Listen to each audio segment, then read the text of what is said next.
नमस्ते Bharat, DK sir में आपका स्वागत है। मैं हूं डीके जी, समाज सेवी। देखिए, डबल इंजन की सरकार है, डबल रफ्तार से चहुमुखी विकास कर रही है, तभी तो 202 आया है।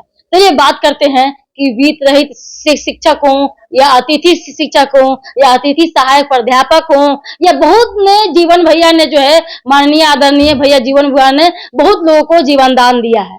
कि तमाम बातों को लेकर जो है सरकार में भी हो रहा करके सरकार के में खिलाफ भी जा करके वहां पर अपने बातों को रखे हैं, जनता के हित के लिए रखे हैं, शिक्षकों के हित के लिए वो हमेशा जो है जीवन भैया लगे रहते हैं। देखिए, ये तमाम मुद्दे को लेकर के जीवन भैया ने क्या कुछ कह रहे हैं वित्त रहित को लेकर के, असिस्टेंट गेस्ट प्रोफेसर, अतिथि सहायक प्राध्यापक को लेकर के और अतिथि एकेडमिक जो सपोर्ट टीचर हो या अतिथि शिक्षक हो, जिस तरीके से ये काम उन्होंने किए। देखिए, आने वाला समय में दोस्तों आपका जो है भविष्य सुनहरा होगा। कमेटी का गठन तय हो गया है। आप लोग का कुछ ना कुछ जो है इस सरकार में, डबल इंजन की सरकार में आपका भी जो विकास, जिस तरीके से रात्रि पढ़ाई से दुगना वेतन हुआ, फिजिकल टीचर के मुद्दे हमेशा उठाते रहते थे, उनका सैलरी दुगना हुआ और भी संघर्ष कर रहे हैं, तो वो भैया भी कर रहे हैं। इन तमाम बातों को लेकर के ये पूरा देखिएगा वीडियो में क्या कुछ कर रहे हैं माननीय भाजपा के फायर ब्रांड नेता माननीय जीवन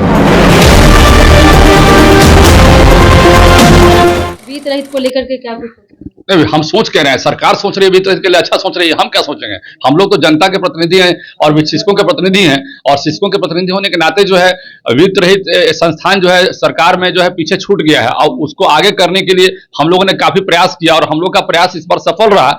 माननीय मंत्री से पहले भी हम लोग की मौखिक भी वार्तालाप हुई थी और इस बार हम लोगों ने माननीय मंत्री से बात किया, वहां सदन में भी, सदन में माननीय मंत्री जी ने कहा, स्पष्ट कहा, इस बार वित्त रहित के लिए चिंता नहीं कीजिए आप लोग। हम लोग कमेटी का जो बैठक लंबे समय से नहीं हुआ, कमेटी का हम लोग बैठक करवाएंगे। आप लोगों ने जो रिकमेंडेशन दिया है, रिकमेंडेशन के आधार पर एक कमेटी की बैठक जो लंबित थी, वो लंबित बैठक जो है अब तुरंत ही हम लोग करवाएंगे। उसमें हम लोग देखते हैं और हम लोग बहुत जगहों से अपना रिपोर्ट भी मंगाने का प्रयास किए हैं। जो छोटा बड़ा है उसको मंगा के देखेंगे उसमें क्या कर सकते हैं। तो ये जल्दी ही इसका निराकरण होना है, इसको हम लोग लगे हुए हैं और निश्चित हमको लगता है कि इसका निराकरण होगा। देखिए, जितने भी मुद्दे हम लोगों ने उठाए थे सरकार में, चाहे वो नियोजित शिक्षकों का मामला था, उनका ट्रांसफर का मामला था, महिलाओं का ट्रांसफर का, असाधारण जो ट्रांसफर का मामला था, या हैंडीकैप या जो पुरुष का महिला का जो भी था, तो सारे मुद्दे कहीं ना कहीं सॉल्व हो रहे हैं। म्यूचुअल ट्रांसफर का भी मामला उठा था, उसका भी सॉल्व हो रहा है।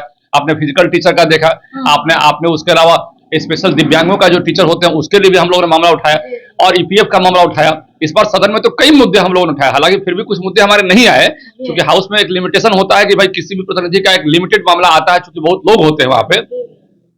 लेकिन हम लोग की तो आकांक्षा होती है कि सारे के सारे मुद्दे उठ जाए वहां पर, और ये हाउस की लिमिटेशन है कि वहां सारे मुद्दे नहीं उठ पाते। लेकिन फिर भी इस बार जो है वित्त रहित शिक्षकों के लिए हम इतना ही कहना चाहते हैं, वित्त रहित संस्थानों के लिए, कि आपके लिए जब सरकार ने हम लोग को आश्वासन दिया है कि बहुत जल्द ही मीटिंग करवाएंगे, तो हम लोग को लगता है कि 1 महीने के अंदर में मीटिंग हो जाना है उसका।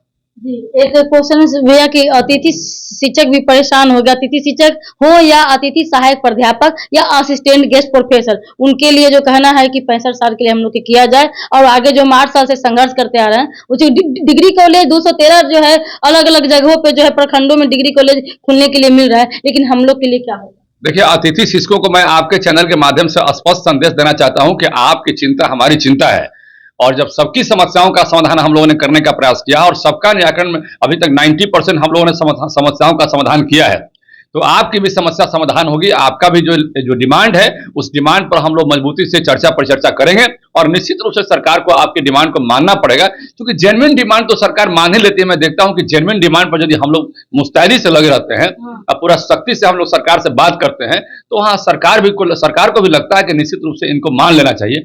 और बाकी जो सरकार में जो निचले स्तर पर भी बहुत सारे पदाधिकारी होते हैं जो उनको गलत कन्विंस करते हैं, सरकार के उच्च अधिकारियों को या सरकार के मंत्री को गलत कन्विंस करते हैं कि सर इसमें ये हो जाएगा, वो हो जाएगा, इसमें ये फंस जाइएगा, उसमें वो फंस जाएगा मामला। तो इस तरह की चीजों को वो लोग करते रहते हैं, जिसके चलते कभी कभी लेट होता है। लेकिन आप निश्चिंत रहिए, उनके लिए तो खासकर हमारे मन में एक चिंता भी है, खासकर जो गेस्ट टीचर है हमारे हैं, वो समस्या हमारे पास आई भी थी, तो उसको सॉल्व करेंगे हम। सरकार के पास मांग रखनी चाहिए उनको, और मांग रखनी, हर आदमी को मांग रखने का अधिकार है, उनको भी अपनी मांग को रखने का अधिकार है। सरकार से उनको अपनी मांग रखनी चाहिए, लेकिन मांग के अनुरूप हम लोग काम करना चाहते हैं। और खासकर जो गेस्ट टीचर हमारे हैं उनको दिक्कत नहीं होगी, हम ये जरूर कहेंगे, इसलिए कि उनका मांग जेन्युइन है और हम लोग जेन्युइन मांग के साथ, संघर्ष के साथ खड़े हैं।